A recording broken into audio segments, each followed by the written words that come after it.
right up.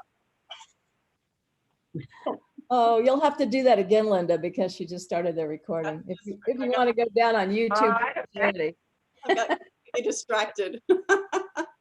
Oh, good Lord, that was that's great. But anybody think they can compete with that at all? Well, I can't compete, but I'm Queen Mom. And I think most of us moms are queens. Yeah. And I was given this crown, or I received this crown on a Girl Scout expedition to the Girl Scout home in Savannah, Georgia. If any of you've been there to see Julia, to see the home there. And Linda, I wish I had it right here. I wish I knew where you lived. I have a matchbook from Di and Charles' wedding. I would send it to you. And it's across the house, so I didn't go during your recitation to find it. July 29th, 1981. I was there in person, Linda. You and I need to talk about that sometime. No kidding. Oh, Yeah, yeah. I had the haircut. Yep. Oh my goodness. Randy, would you like to chime in before we get started? Hello, everybody. Hi. My name is Omar Samar. If you can see, I'm a lover of animals. I'm in my office at an undisclosed location for a background. And I am looking for a premier zoo to host my most precious animal for 5 months of the season. And have decided to announce today on your program, because I know you have millions of listeners, that I've decided to house my precious, I'm going to cry in my Maui gyms in a minute. Anyway, my precious animal, giraffe, Jeffrey, is going to be housed at the beautiful Santa Barbara Zoo. And I want you to say hi to Jeffrey. So he's going to live there for 5 months of the year because of your climate is so beautiful all year round, and our climate where I live in Egypt is not as well-rounded for my precious. Okay. Congratulations, Santa Barbara Zoo. And I will be spending $250,000 to lease some space for my precious for 5 months of the year. Congratulations. Thank you. Oh, And did you actually know the story of our crooked giraffe, our crooked neck giraffe? You probably didn't. We had it was a giraffe that we got from the San Diego Zoo like a gazillion years ago, but it actually had a crooked neck. So he'd be standing in front of you and the neck would go like this and like this.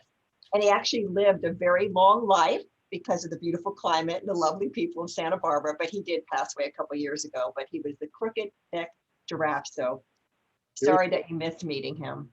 Hello, here's my impression of the neck giraffe, but I did not know that. I'm sorry. I love it. Oh, goodness.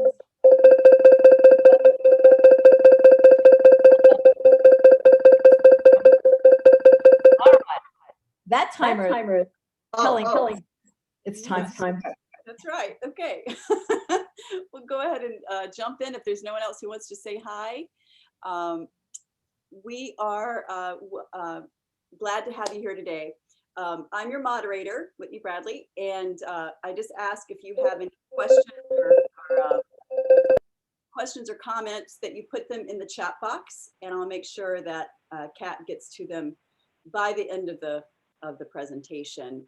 And I'm going to hand it over to Carol at this point, who's going to do our introduction and tell us about the first 5. Oh, I don't know who the first 5 are. You got to send it to me. Yeah, it's in the chat box. Okay, thank you. I wanted to shout out to Leah Catherine Seaton, who just joined us, and congratulate Julie, who hasn't given up yet. We must be on the right track, Julie. Stick around. Going to get fun.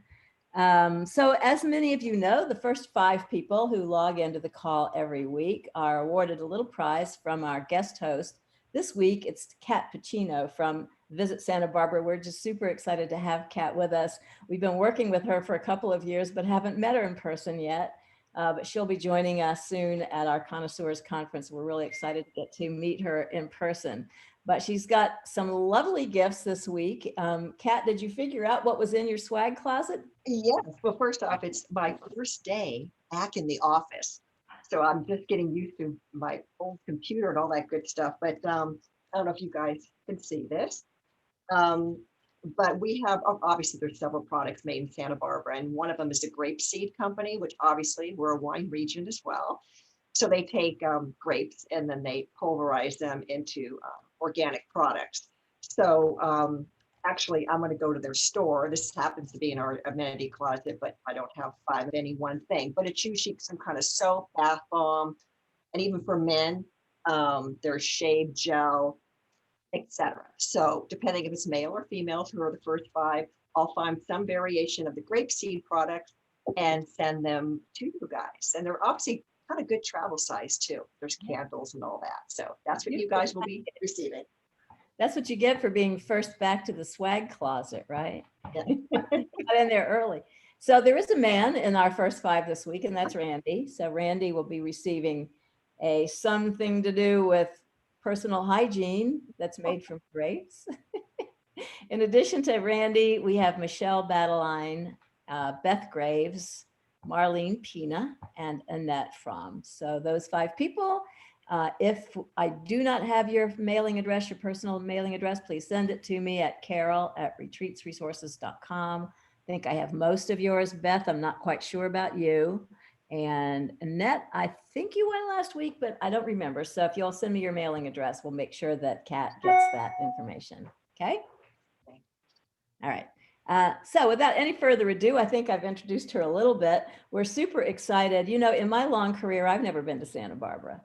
So I can feel how beautiful it is. I mean, it's one of those places that if you've ever been to California at all, it feels like it's just the best of California in terms of beauty and climate and just gorgeous. The experience of being outdoors all the time. So I can't wait to learn a little bit more about the community too. And I'd like to introduce our friend, Kat Puccino.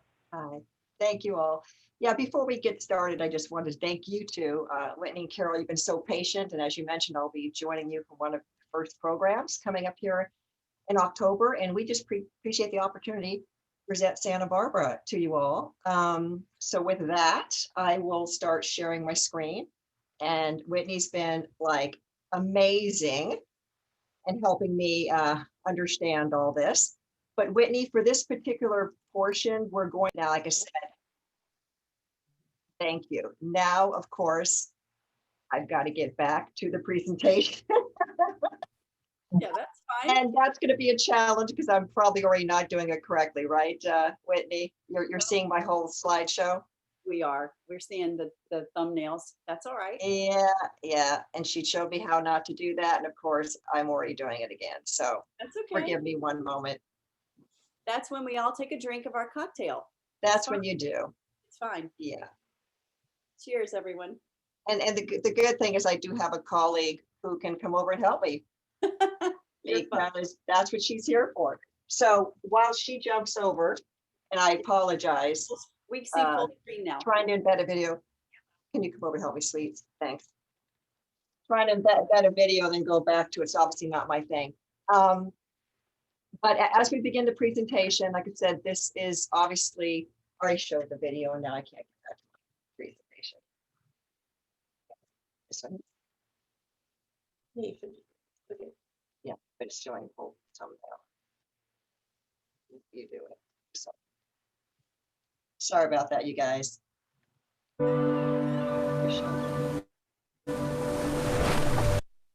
Thank you. See, this is what I do without her, and then I just advance it by using my. Okay, sorry, you guys. Thank you so much. As she mentioned, my name is Kat Puccino. I've actually been with Visit Santa Barbara for 16 years. Obviously, not good on the computer, but I certainly know a lot about the destination. I have the pleasure of actually living in Santa Barbara. I'm the only group sales manager who does. The rest of them are remote representing the destination. So what I'd like to do is just kind of give you an overview, but I think like when most people present about a destination, They're always curious about so many things that oftentimes I don't even think about. But for those of you who gave your brief monologues at the beginning about Santa Barbara, you covered a lot of our pillars and our assets. But I think the most important thing to know is for those of you who do source Southern California, Santa Barbara would be in that mix. And I will share a map so you better understand where we're located and everything. I think, but I just wanted to start with this picture. It's one of my favorite pictures of Santa Barbara. One of the reasons why it is, and people have a hard time understanding this often, but we have the only south-facing coastline in North America. So what that means is when you're standing at the coast in Santa Barbara, you're actually looking towards Southern California.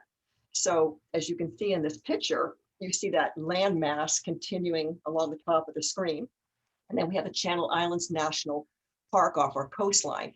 So it's a very, you're not just looking straight out at the ocean like you are in other parts of California. So with the south-facing coastline transverse mountain range, it creates a very unique microclimate and a very unique topography. And so that's when most people, when they come to Santa Barbara, they're saying it's so visually stunning, and largely because of our south-facing coastline. And this is a picture of Santa Barbara up in the hills, because Santa Barbara actually has a very narrow landmass. That's why we kind of have the tag name, the American Riviera, because like Rivieras you find in Europe, you have the ocean and the mountains where the mountains meet the sea. And then you have this narrow landmass. So the blessing in that is we don't get the typical sprawl that you get throughout other parts of California, and specifically in Southern California, because there's no land left. We also have a lot of, like many of you do in your beautiful cities, we have a lot of height ordinances. So you can't have really tall buildings, you can't be blocking ocean views, etc. So it creates a very beautiful aesthetic. So here's just two maps I decided to put up. The one to the left that just shows San Francisco, Santa Barbara, Los Angeles, just to give you a sense of perspective. We are obviously closer to Southern California than we are to Northern California, because people often think, you know, when we talk about wine country, they're like, oh, you're up by Sonoma or Napa. No, that's above San Francisco. And then they often say, oh, I've been to Santa Barbara, and it's Santa Monica, which is in Los Angeles. So there's a lot of confusion about where Santa Barbara is located. And we're 90 miles north of Los Angeles, but we do have our own airport, which we'll talk about briefly. So you don't have to drive from LA like most people think. And then the map on the right, for those of you who just really are not that familiar with California, you basically have Mexico, you know, and then it's San Diego, and then it goes to Orange County, Los Angeles County, Ventura County, Santa Barbara County. Then that open area of the Central Coast is where you have like San Luis Obispo and like Hearst Castle. You may have all kind of heard of that. And then the Northern California is Monterey, San Francisco, and then of course the wine country above that is Napa and Sonoma. There are numerous wine countries throughout California. I personally was raised in Northern California, lived half my life, well, more than half my life now in Southern California. I've lived in San Diego. I raised my family in Orange County. I'm now located in Santa Barbara. I spent part of my childhood in San Francisco and Monterey in that area. So I'm definitely a California girl. Even though I wasn't born here, I was born in Texas, but we only lived there for 6 weeks, so I'm not officially a Texan. But that just gives you a sense. So again, if you have clients looking for a Southern California coastal destination, we'd like you to put Santa Barbara in the mix.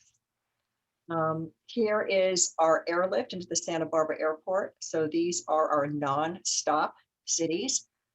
Chicago currently, they just moved it to seasonal. We were going to have it year round, but I think any of you who may be in second or third tier destinations, you know, often, you know, if they're short on staff, which a lot of people still are, they're going to pull, you know, planes or, you know, from the second, third tier destinations. So it was year round, and now we've been informed that it's going to be seasonal. So it'll be ending here soon and picking up again next spring. But these other flights have been coming to Santa Barbara for quite some time. So if your clients are coming from Seattle, Portland, Oakland, San Francisco, San Diego, which is about a 5-hour drive south of us, Las Vegas, Phoenix, Dallas, and Denver, they can either come directly into Santa Barbara or do the one stop. But I think, you know, I don't want to speak for the planners, but I think we all recognize if you're looking at these second and third tier destinations, you're going to have a one stop. If you have clients that are 100% committed, like the American Bar Association that does a lot of business in Santa Barbara, oftentimes they're like, no, you know, we're just going to fly into Los Angeles. And I'm sorry that Los Angeles is not on that Airlift schedule.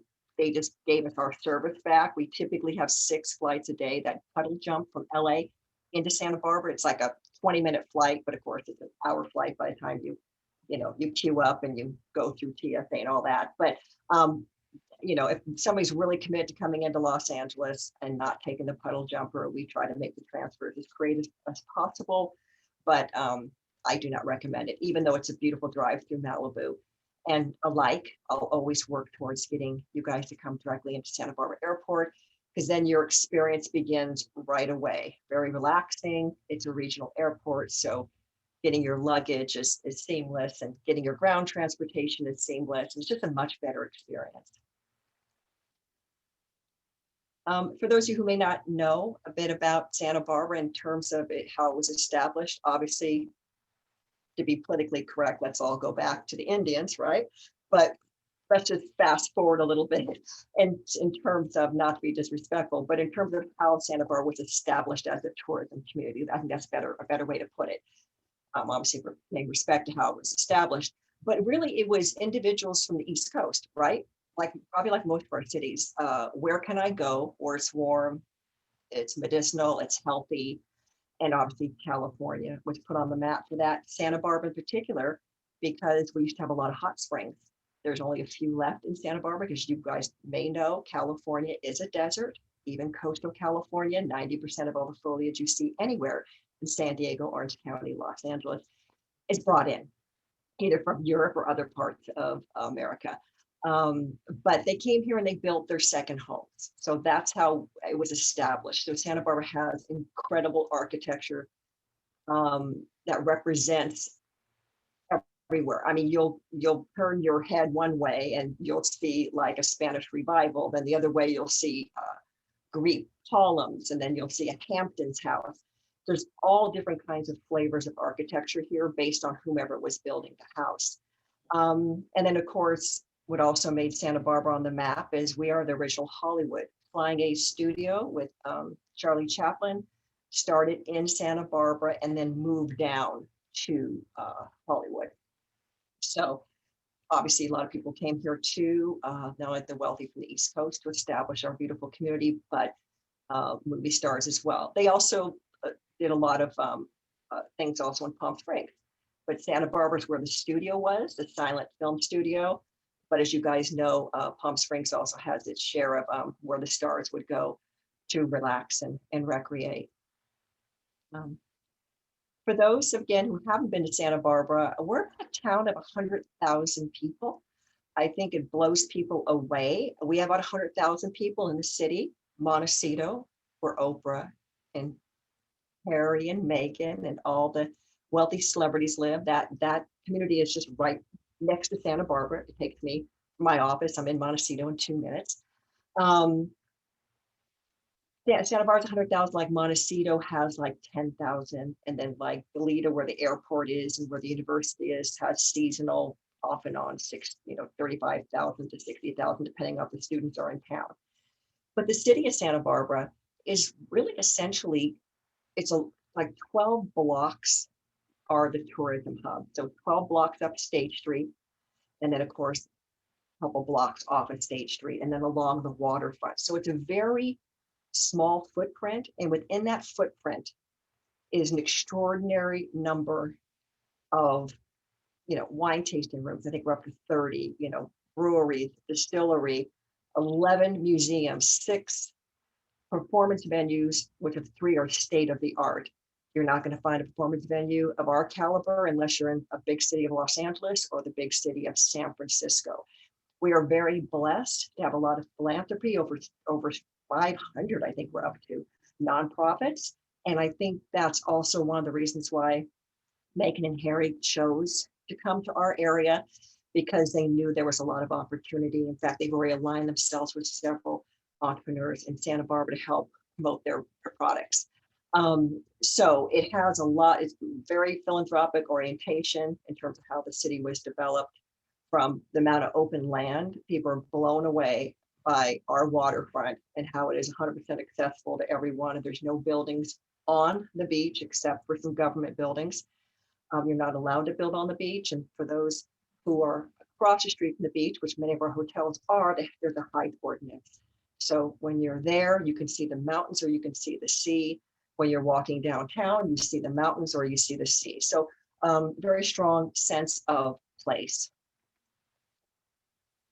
As I mentioned, this map kind of difficult to see, but where the water is, that's Cabrillo Boulevard.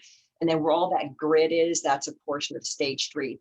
And then where you see those boxes, those red boxes, those are neighborhoods that we've actually branded, because most people, when they were coming to Santa Barbara, and you'll probably hear this universally, oh, I love Santa Barbara. Like, people's hands down, love Santa Barbara. What do you love about Santa Barbara? Oh, the ocean, and they name all these things, but they talk about State Street, which is our main tourism hub, and then the water. But there's so much more to it than just State Street and water. There's all these different neighborhoods that obviously spring from State Street within walking distance, 1 or 2 blocks off of State Street, that have so many activities and have their own culture that we have branded different areas. So when someone comes from Santa Barbara, we'll say, hey, spend X amount of time in the funk zone. Now imagine the funk zone is really like 6 blocks by 4 blocks. It's not that big, but what is contained within the funk zone, which is our gentrified area, is very robust. And then, or the waterfront, or the downtown, or the Presidio, and not on this list is the theater district. And now we have the Haley corridor. So we did that from a tourism perspective, so people just wouldn't walk up and down State Street and hang out the water and say, oh, I've been to Santa Barbara. So whenever we build out itineraries, or whenever I'm selling Santa Barbara for a group, it's like, let me go deep into what Santa Barbara has to offer. So you really understand you need several days to really enjoy Santa Barbara. And now, oh, here I go again. So we'll see how this works. I've embedded a couple of videos that they're called Like a Local. And I think you'll enjoy them because it's individuals talking about why they like their specific neighborhood that they're in. I'm Hugh Marjoram. I'm an artist, been an entrepreneur in Santa Barbara for as long as I've lived here, pretty much. I moved here in '78. I was in my 20s at the time. My family opened a tasting room with wines by the glass, and now there's about 8 wineries in the neighborhood. The main thing that makes the Presidio neighborhood unique is based around the Presidio itself, which is one of the first buildings in Santa Barbara. It was a Spanish fort. In addition to the history, we have this new vibrancy of these shops coming up because there's restaurants, boutiques, tasting rooms, vinyl record store, handcrafted leather. And the cool thing about it is they're all locally owned and the owners are usually there, so you have an authentic experience. If you want to visit Santa Barbara like a local, I recommend the Presidio neighborhood. Park your car, get out, walk, make a whole day of it, and explore the historical treasures of the neighborhood.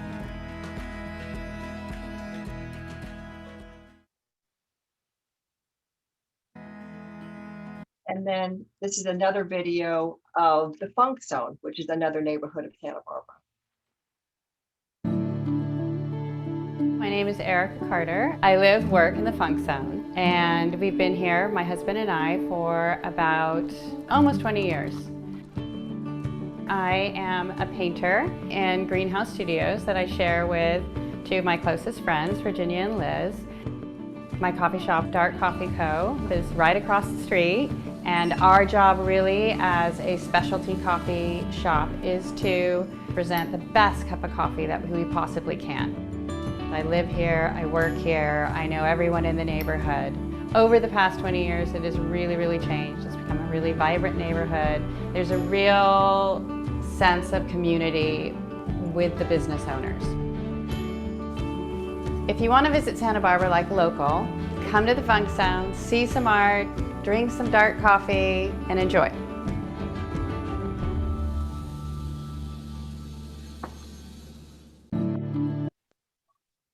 Okay.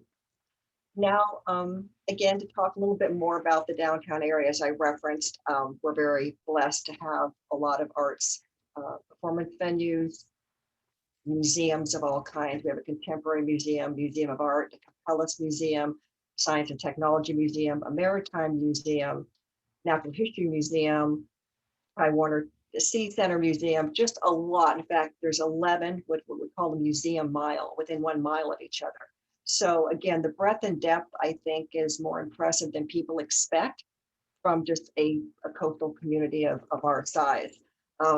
We have our own international film festival. It's been about 35 years in the running. That typically happens at the end of January into February. It's moved to March this coming year. Obviously, COVID changed a lot of things. But a year round, you're going to have some type of festival or some offering. Some of them, it makes perfect sense to tie in with your group and do something thematic. And other times it's, you don't want to come around Fiesta because obviously the room rates, that's in August.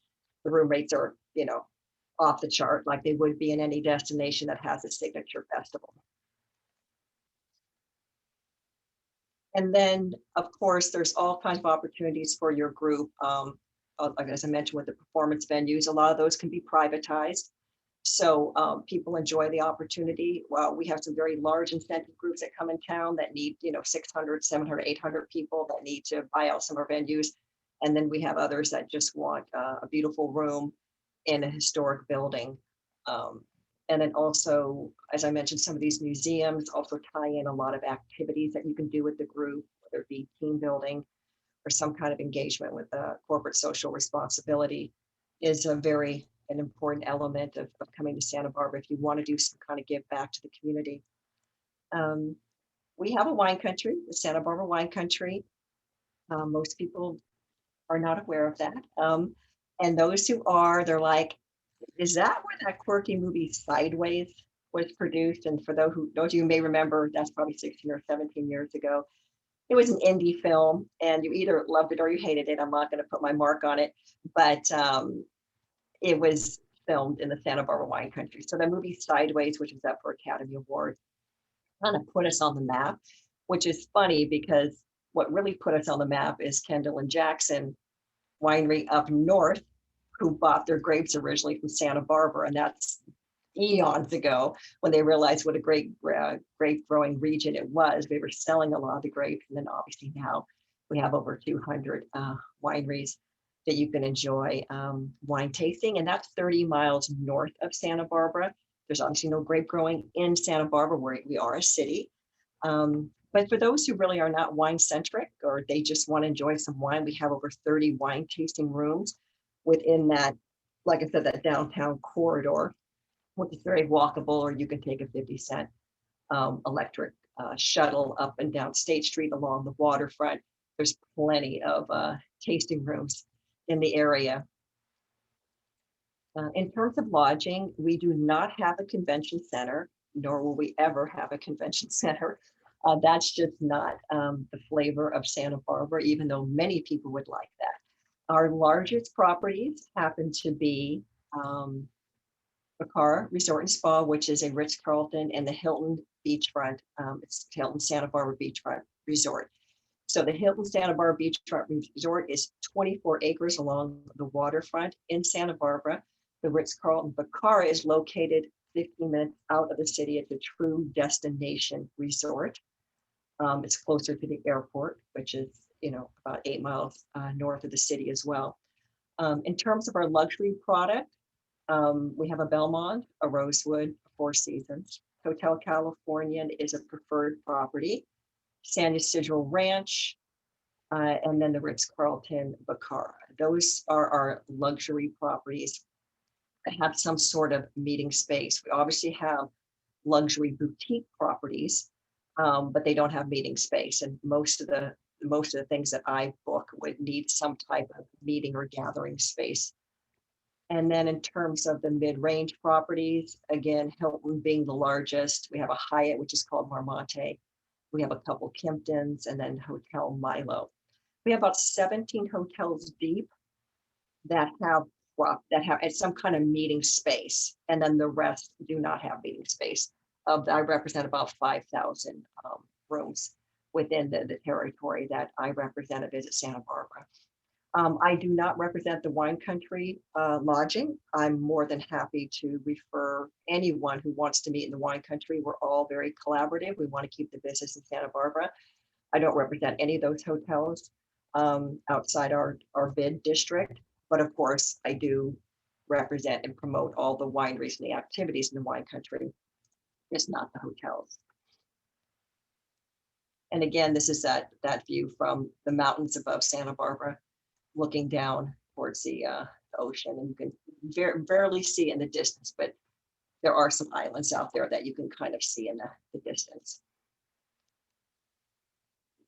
In terms of what Santa Barbara is known for, it's so funny because I'd say probably every destination has something that they're known for, right? Whether it's a sports team, whether it's an aquarium, whether it's a particular building.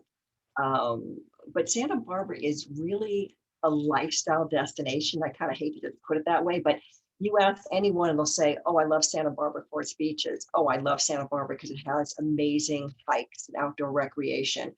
Oh, I love Santa Barbara for its restaurants. Oh, I love Santa Barbara, because I like wine or I like beer. There's really just not one thing that people will identify with. In fact, many people still don't know we have a wine region. And many people are like, oh, I didn't know that, you guys had the Channel Islands National Park off your coastline. So Santa Barbara can kind of be what you want it to be. And I don't mean it's a fit for everyone. It's what I mean is that if your group has met in Napa, then all of a sudden you're looking, that's rotating. So Napa, Northern California, then you're looking at Southern California and you say Santa Barbara, someone would say, oh no, we've already been to a wine region. So let's not look at Santa Barbara. Let's look at Newport Beach or something that doesn't have a wine region. And I always share with the planner, don't over-identify Santa Barbara with one thing, because many people come to Santa Barbara and they do not take advantage of all the fantastic things there are to do in the wine country. They may do an excursion as an activity for one of the groups that wants to go out there, but it could be about the beach. It could be about the cultural preservation. It could be about the history of Santa Barbara. It could be about a lot of different things. And you can concentrate and develop the itinerary around different things. It doesn't have to be wine centric. And many of our landmark buildings are also some of our most popular outdoor venues. So whether it's the Santa Barbara County Courthouse, which, believe it or not, is an active working courthouse, and that's where the jail used to be too. Now the jail was moved outside the city. But whether it's a Music Academy of the West, which is really the Juilliard of the West Coast, it's a school for prodigies. The Historical Museum, Casa de la Guerra, the first home of Lieutenant Governor, El Paseo, the oldest outdoor shopping area in actually California. There's just a lot of different interesting and diverse venues that you can look at in terms of accommodating your group outside of a hotel. And then, of course, I have to mention, of course, the polo fields. I think that's, and besides their proximity to Los Angeles, for those of you who follow the royal family, when William and Kate made their first visit to the United States, where'd they go? Beverly Hills and Santa Barbara, because he wanted to play world-class polo. In fact, one of the things that really surprised me when I moved to Santa Barbara is we have the third oldest polo field in the United States. And I was like, California actually houses the third oldest polo. I mean, I would think that would all be right in the South and in the East and all that, but that's how polo actually came out to California back in the day. We have world-class match polo, May through October. And again, Harry plays there, obviously, because most of the world-class polo players who have second homes in the United States live in Montecito. Kind of seeing a theme there, aren't we? So these are just some of the non-traditional event spaces. The Horse Whisperer, you guys may or may not have heard of Monty Roberts. That movie, The Horse Whisperer, with Robert Redford, was loosely based on his life. He's still alive, and he's basically talks about communication and horses, and he kind of folds that into a team building for corporate groups, etc. He also uses his venue a lot, of course, for people with PTSD and abuse, et cetera. We all know the equine experiences, how well, they work with individuals with emotional and physical disabilities. And he's kind of translated that into obviously working with corporate groups and leadership, and how you don't use bullying and aggressive manners to like build teams. So he does a wonderful spiritual experience with horses. You can do some fabulous things at the polo field, the zoo, like one of our guests there was talking about the zoo. We have a luxury catamaran, holds 149 people. Actually, it's owned by Charlie Munger, who is Warren Buffett's sidekick. Yes, he lets people use his private yacht. It's exquisite. And then, of course, you can always go up to the wine country and have an event at one of the wineries, which is beautiful. And this picture probably shows a little bit better. This is Lizard Rock. It's one of my favorite places to hike to. And you sit up there and you can see the Channel Islands off our coastline. It's absolutely breathtaking on a clear day. And then in terms of activities, it wouldn't be, a trip to Santa Barbara if you weren't out on the water. In fact, that is the one place when you're out on the water, you look back at the beautiful mountains that you're like, oh, I kind of get this Riviera like vibe that they're talking about, because it really shows the topography so beautifully. So obviously anything on the water is going to be popular with sailing, now in Channel Islands National Park, stand-up paddleboarding, and on any of those activities. I think what makes it different and special in Santa Barbara, again, is it's really the topography. It's really the unique microclimate we have with the south-facing coastline, the transverse mountain range. It just creates this incredible energy or vibe. I don't know quite how to explain it. Some people say it has to do with the Chumash Indians. How when you go to Sedona, people are like, oh, I feel the vortex. No, we don't have a vortex, but there's definitely a feeling that one gets when they're in Santa Barbara. Whale watching is huge, as it is throughout California. I think one of the things that makes it unique in Santa Barbara is that we have Santa Barbara, Pacific Ocean, then you have the Channel Islands right off our coastline, which makes the channel between the beach and the islands is very nutrient-rich waters, because it's sheltered from the open ocean per se. And so there's a lot of breeding ground in that area, and they tend to stay and move through there very slowly, because there's a lot of nourishment as they make their way down to Mexico or make their way up to Alaska. And of course, the Zen part. As I mentioned, Santa Barbara was originally founded because of its hot springs, due to our fabulous drought in California. And in other circumstances, many of those have dried up, but it still maintains that feel of a very special place. Lots of yoga retreats. We have several buildings that are basic sacred spaces, some beautiful, exquisite gardens. And then you see down there the Himalayan salt caves that we have. So we have a lot of beautiful outdoor venues, as well as the beach, of course, to enjoy the nature and the beauty. And then I'll just kind of flip through some of these. Obviously, food and wine is a big part of California, right? And organic food and such like that. And, straight from the harbor, farmers markets 6 days a week. You have, obviously a lot around what comes from the sea and the ocean, and homemade products, etc. So for those of you who want to participate in any kind of, food tours or cooking classes, we have 3 chocolatiers in our little city who do all their own custom chocolates. We have many olive oil growers who do some fabulous tastings and some blendings, and mixology classes, of course, are popular as well as wine tasting and wine blending. And then for those who like to hit it a little bit harder, there's a lot of libation tours that don't focus on wine. So you can focus on beer, you can focus on cocktails and whiskey tasting and brandy, and visit some of our distilleries in the downtown area. And then, of course, the wine country, as I mentioned, is 30 miles north of Santa Barbara. So with the transfer on the bus, it's probably gonna take about 40, 45 minutes. But there's a lot of, again, beautiful venues out there. that one can consider. And while we're out there, we can get creative in terms of, whether you want to do the painting in the vineyards or again, do cooking classes out there.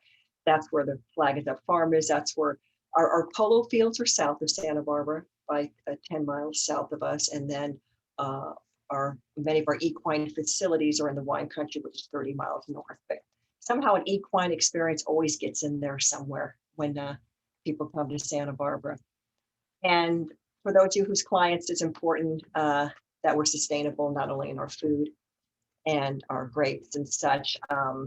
These are just a couple points about Santa Barbara in terms of its sustainability and green orientation. We, for good or for bad, we founded Earth Day in Santa Barbara because of a horrible oil spill off our coast, the worst in history at that time. And after that, it was like, this is not going to happen again. And a lot of things that were put in place are because of the horrible accident off our coastline. So we obviously commemorate that date every year. Well, all the time we do, but every year especially. And then this last slide is just a little bit about, CVB services. Obviously, many of you work with DMOs and CVBs, and hope you appreciate the value and some things that we bring to the table. Of course, our incentives to book, cash incentives, as well as there's a plethora of things that we offer. But I think that tends to hit home most with people in terms of when they know there's potential money to be saved. But again, there's a whole laundry list of things that we offer. So for me, it's just you remembering my face, who I am, and if ever, business or pleasure, you want to come to Santa Barbara, I would be your main contact. We have 3 of us who represent the destination. But I pretty much cover most of the United States and Canada. And so depending on what, if you happen to be located in Nevada, then you would be my colleague's individual. But I pretty much handle most of the United States and Canada, because you can well imagine Santa Barbara is most popular with California first. So we have 2 dedicated people just in California to handle all the volume. Second, largest leisure and group booking destination is Texas. Then it jumps over to New York. The people from New York, probably because the fashion industry and things that happen out there. We do a lot of photo shoots. We do a lot of filming and photo, et cetera, as well.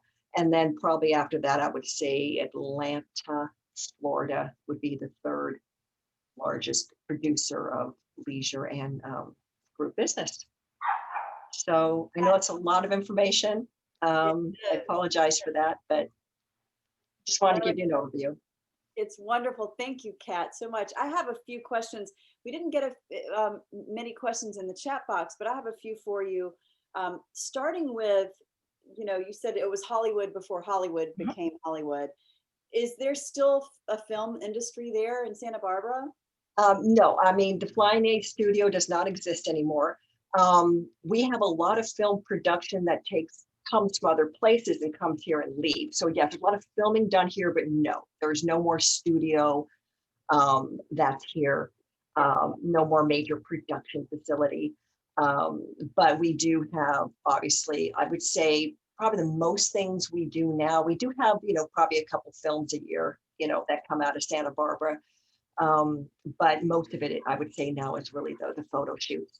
And sometimes we'll get like The Bachelor or the Housewives of something will come up and do something. But I mean, like Pottery Barn, Crate and Barrel, Victoria's Secrets, a lot of those types of individuals do more photo shoots here. Yeah. Okay. And someone did ask, what is the average temperature in November and January? So winter months average temperature. Actually, well, first off, and I know everybody says this, but it's kind of true. Our weather is very temperate, and it really depends on what's going on with global warming.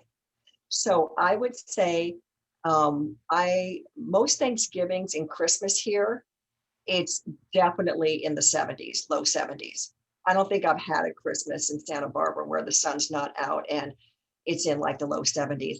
And then even in January, our rainiest time, if we have rain, as you guys know, not a lot of rain, it kind of happens in April. Some happens at the end of January. But I always say, and this is kind of, it's true, during the day, you're not going to get temperatures colder than 63, 65.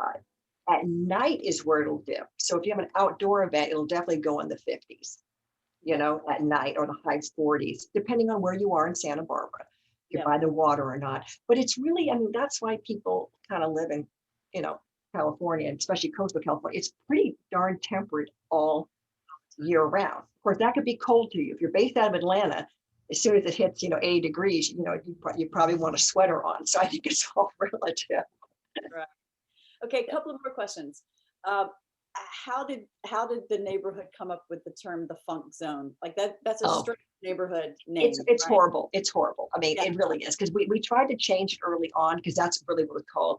Okay, there's two schools of thought. I think the original one I'll tell you first, which I think is the real one, which is kind of disgusting. It was all of coastal California, I think, which blows people away, is where all the, you know, seafood is, right? It's the ocean, right? Where there's Monterey or Santa Barbara. So funk was the funky smell of all the packing houses of all the fish. In fact, when you look at coastal California, no one wanted to live there. No one wanted to live there back in the day. And now you can't even afford to be on the coast, right? So the original thing, somebody's like, no, it was funk because of the funky smell. And then what somebody said, because the funk zone didn't come along to probably 8, maybe 16 years ago, that it really got a name. And then we thought, well, if this is the name that's sticking, why don't we just say it's funky because it's cool and hip and funky, right? So I'll give you guys the real story, but I tend to say, no, it's funky because it is, you guys, it's where the murals are.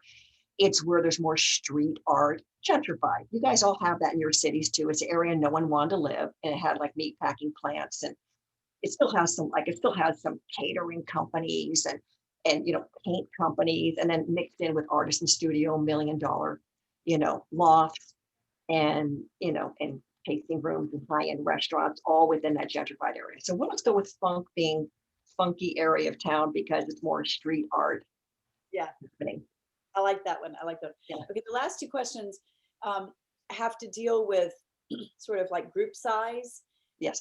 One is, how many rooms in the largest hotel? So I would assume we're talking luxury hotels. So could you give us that range of just those luxury properties that you spoke about? Luxury properties, the largest one you're gonna get is Bacara, Ritz-Carlton Bacara, which is 358 rooms. So 358 rooms, approximately a 12,000 square foot ballroom. I mean, obviously 30,000 square feet of meeting space, but let's just talk ballroom, 12,000, 358 rooms. Mid-tier property is the Hilton with 360 rooms, 12,000 square foot ballroom.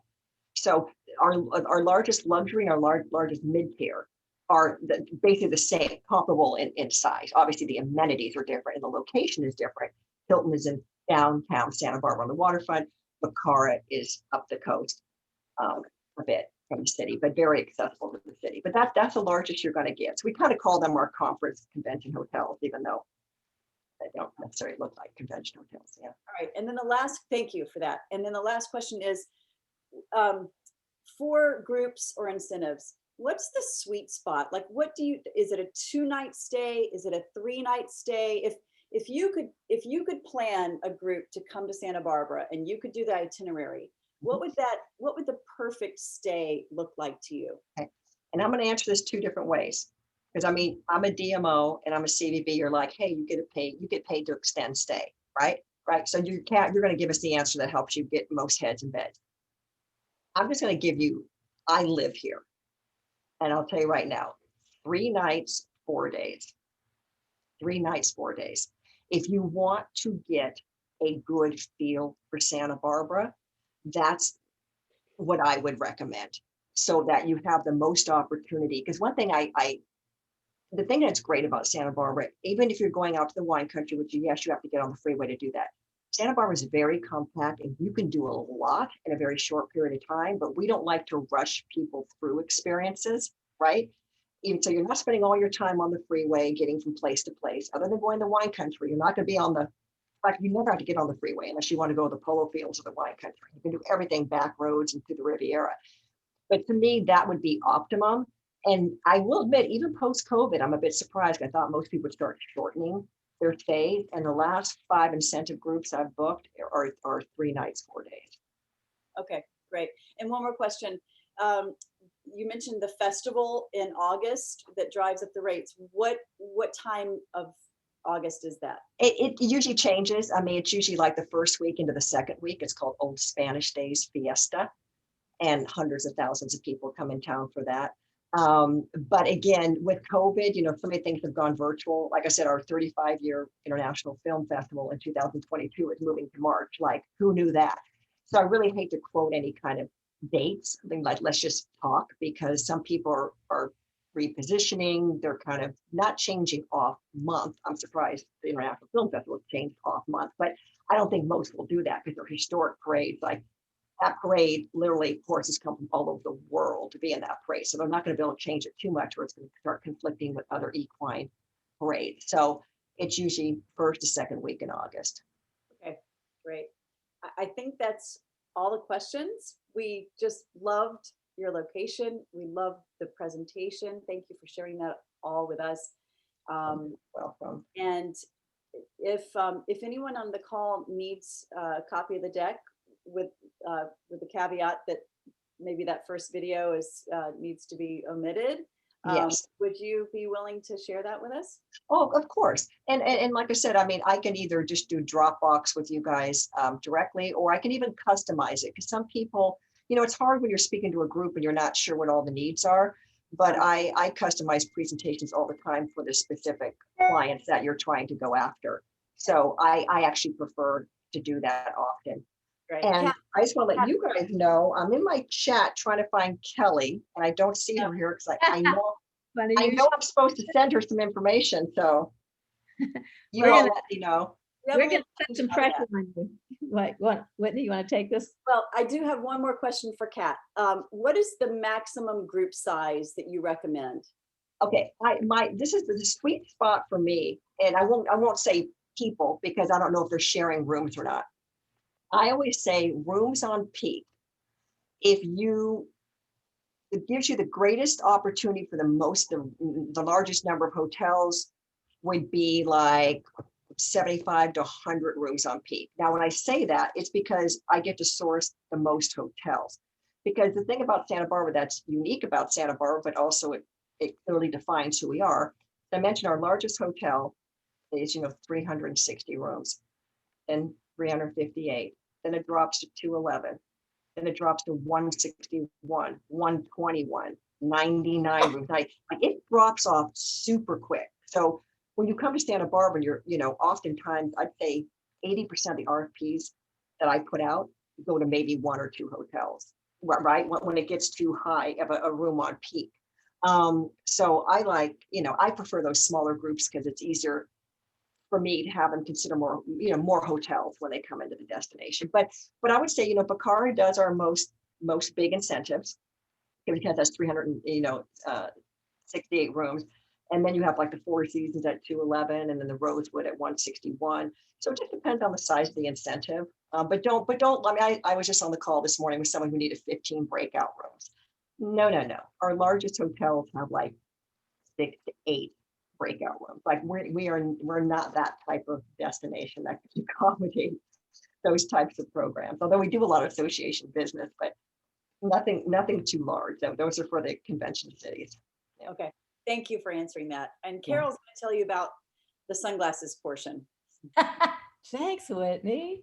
So before I go into that, I know that Michelle Battleline was interested in having the deck. If any of the rest of you would like Kat to work with you to personalize your deck, please go ahead and message her now in the chat box so that she can make a note and help to set aside your specific needs, so that she's not looking at a list in next week sometime and trying to figure out who said what to who. So drop her a note in the chat box, and when I'm not asking her to award prizes, I'll ask her to take a look at that. So most of you know that Kelly got married on Monday, and she didn't say that she wasn't going to be here. We hate to interrupt her honeymoon. but she's not here. So I think that I'm perfectly comfortable suggesting that there will be a pair of sunglasses this week for our All-In Award in second place. I know that Kelly will honor that. However, that means that Kat has to select 2 winners because Kat has a really interesting and kind of a bespoke prize for the All-In Award this week. Kat, tell us what you had in mind for that. Okay, so this is the all-in-one you're speaking of? Yes, the All-In Award, there are 2. We always have a sunglass winner and then the package winner. So Okay. this package is going to be all about. Well, as I mentioned about the package, everything I do, we're a small, intimate destination with a small, intimate CVB and staff. So I know most individuals, when they put out a package, they're like, oh, 2 rooms at this hotel, and they kind of define everything. I left it kind of open-ended because whomever wins, I want to work with them to determine what works best for them. Because some people are like, hey, I'm going to bring my husband for my anniversary. Or some people are like, I'm going to take advantage of your package, but I'm bringing my family. So I would talk to them about, hey, listen, I think this hotel, you're going to take advantage of the 2 nights, may work better for your family or the location, or you want something more exclusive and further away from downtown. So I didn't define the rooms. I still don't know the rooms. Depends on who wins. And then when we talk, so it'll be 2 nights lodging. It'll be a $500 credit towards your lodging. Towards your airlift. And then I will present you with a number of activities to do in the destination, and I'll have you pick 2 of the activities. Like they could be like whale watching, it could be a wine tour, it could be a food and photography tour. I'll present you based on your interest, because many people don't drink. Many people don't want to go on the water. So I do everything custom. So depending on who wins, it'll be 2 activities, 2 nights lodging, and $500 towards your airfare. That's so generous and so thoughtful. I love this. And I think this person is really, really lucky, because I know Whitney and I are tantalized and we want to come out there too. So save some room for us. But in the meantime, who is going to receive that lovely award, Kat? Oh, you want me to announce it? Yes. It's going to be Linda Hernandez. Linda Herndon. Herndon. Sorry about that. Yes. She does drink. She drinks. Now, Linda, the only caveat here is I need a picture of you with the baby and the paraphernalia and the t-shirt. So get busy with the pictures. A selfie would be fine. She's muted. Unmute yourself. Oh, there you go. Yes. You're muted. You're muted, Linda. Yeah. She has to be quiet because the baby's sleeping. And Linda, even though I don't know Prince Harry and Meghan, nor can you see their home from the street. So when you come into town, no, you're not going to get one of your offerings will not be a star's home tour, because we do not do that in California. We don't do that in Santa Barbara. We want people to enjoy their lives, not be in a fishbowl. So we will avoid that. Linda, I really wish you would unmute yourself so you could thank us all, because you look it was so clever what you did today. Thank you so much. And Kat, I'm going to give you the honor of telling us who will win the sunglasses this week. Okay, and that was, I have to look at myself. Was it Lori? She's a winner every week. Lori, yeah, meet some ham. I've got to get to know all you ladies. I'll tell you. I hope I meet you sometime. Yes. Thank you. Lori, it'll no doubt be complicated, Lori. There's never anything simple, but please send an email. Of course. Carrie, as soon as Kelly comes out of her blissful honeymoon state, we'll get you hooked up. Thank you.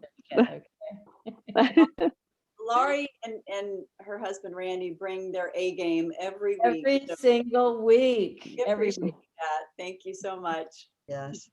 Yes, guys, I've been on vacation myself, and I haven't posted the pictures on Facebook lately, but I hope that those of you who are dressed up this week will take a picture, send me the selfie. I think I'm going to just do a Hall of Fame kind of post and accumulate some great pictures for the last few weeks.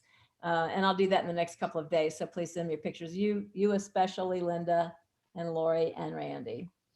All right, next week we are taking the week off again. We have a legit excuse because Whitney and I are headed to Mexico.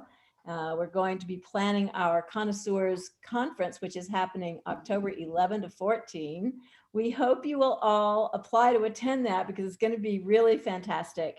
It will be at Nazuc Resort in Mexico, right outside of Cancun. And everybody that has attended these weekly experiences that we've produced is on the list to apply. It's for our Connoisseur Circle, but we will get you enrolled in that, and then you can apply to attend. We can take a limited number of people who we will host, and it's going to be awesome. But the following week, we have 2 more sessions left, and then we're going to say bye-bye and farewell to these weekly events. She's shaking her head. So in 2 weeks, we're going to have the theme, Everything's Coming Up Roses.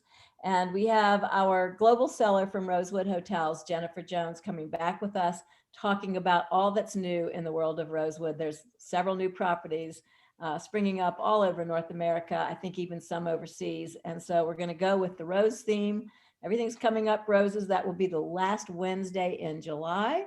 And then our finale, and I want y'all to all get ready for this. Whether you dress up or not, just please dial in. On August the 4th, it's our finale.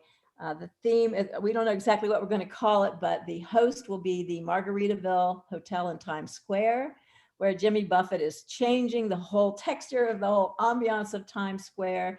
He's actually quite a successful businessman, and we're going to talk about the Margaritaville-ness of the world, and it's going to be super fun. All parrot heads are invited. If you're not a parrot head, come anyway. Bring your margarita.